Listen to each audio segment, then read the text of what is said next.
بسم الله الرحمن الرحیم. السلام علیکم ورحمۃ اللہ وبرکاتہ. شروع کوم په نامه د رب ذوالجلال چې ډېر مهربانه بخښونکی دی. عزتمندو، د رمضان المبارک عظیم الشان میاشت چې کومه ده هغه روانه ده.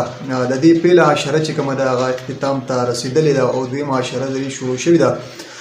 ټول نه مخکې مسلمانانو ته موږ مبارکي ورکوو چې هغو له اوله عشره خیر خیریت سره تېره کړله. الله پاک دې ټوله روژه چې کومه ده دا خیر خیریت سره په مسلمانانو باندې وباسي. دا یو ډیره عظیم الشان میاشت ده. دا د برکتونو، د رحمتونو او د مغفرت میاشت ده. نو عزتمندو، موږ تاسو سره د قاری قاسم جان په اواز باندې به تاسو سره تلاوت کوو، کوم چې هغه د تراویح په شکل باندې کوي. اکثر فیصل مسجد کې قرآن شریف اورئ. نو موږ سره اوسئ. نو انشاءالله مزید ښه ویډیوګانې به تاسو سره موږ دې چینل نه شیر کوو. نو موږ تاسو سره شروعات کوو. الحمد لله رب العالمين الرحمن الرحيم مالك يوم الدين إياك نعبد وإياك نستعين اهدنا الصراط المستقيم صراط الذين أنعمت عليهم غير المغضوب عليهم ولا الضالين.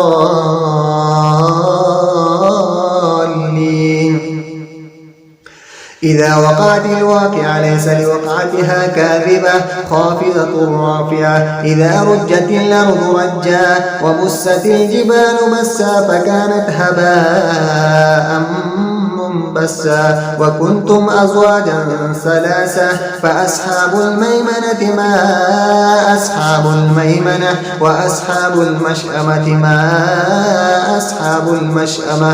والسابقون السابقون أولئك المقربون في جنات النعيم. ثلة من الأولين وقليل من الآخرين. على سرر موزونة متكئين عليها متقابلين. يطوف عليهم ولدان مخلدون بأكواب وأباريق وكأس من معين. لا يصدعون عنها ولا ينزفون.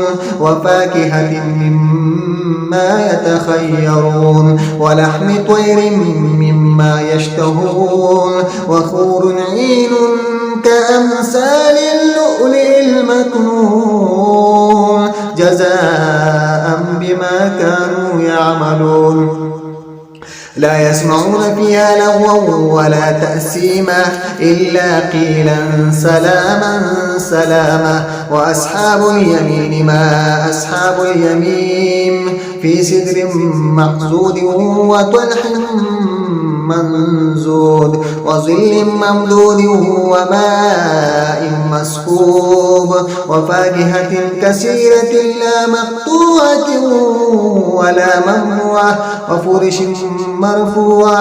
إنا أنشأناهن إنشاء فجعلناهن أبكارا عربا أترابا.